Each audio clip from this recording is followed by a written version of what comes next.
Hi, introducing to you the new Briggs & Stratton walk behind vacuum. When you get the unit out of the carton, you'll have the walk behind vacuum, you'll have the handlebar assembly, you'll have the vacuum bag, vacuum brackets, you'll have your owner's manuals and associated parts to assemble the unit. You also have your hose kit and block off plate. So the first procedure is to assemble the handlebars to the unit. Place the handlebar onto the lower bracket. You will note there is actually a couple of different mounting holes depending on the height of the operator. So choose which hole you want to use. Fit the unit and use the handlebar and bolt that's supplied.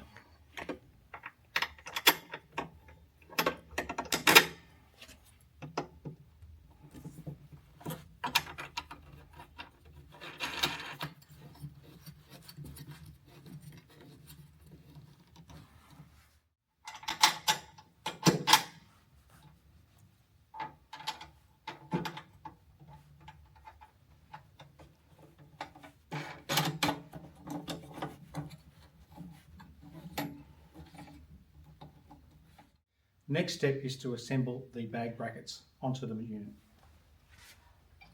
Simply just fit in the holes, push and click into place.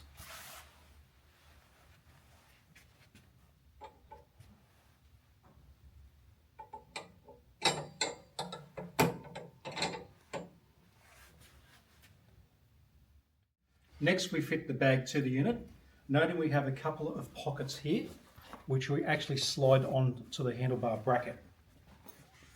So slide the bag on, clip these into place, grab your clips and mount these also before we actually attach the bag to the unit in the lower part. And the way we attach the bag to the unit, we have a safety lock, push down, open up the flap and slide the bag into place and close the flap.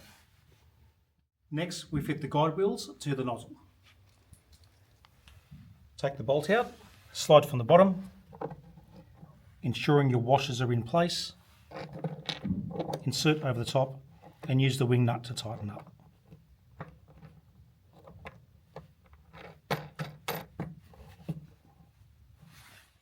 Replicate this for both sides.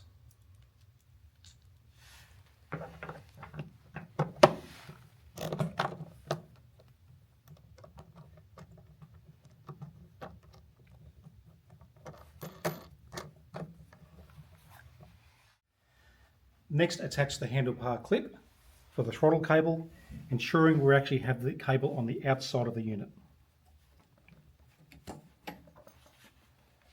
So the blocking plate for the vacuum hose is actually mounted on the machine by sliding under this bracket and hanging off the unit when not in use.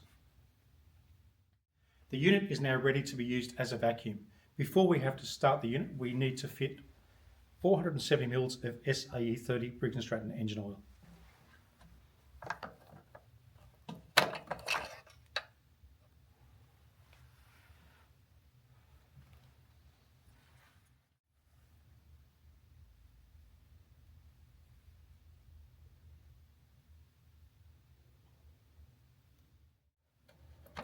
So to check the oil, make sure we wipe the dipstick first, lock the dipstick into place and remove, and ensure the oil is between the two dots.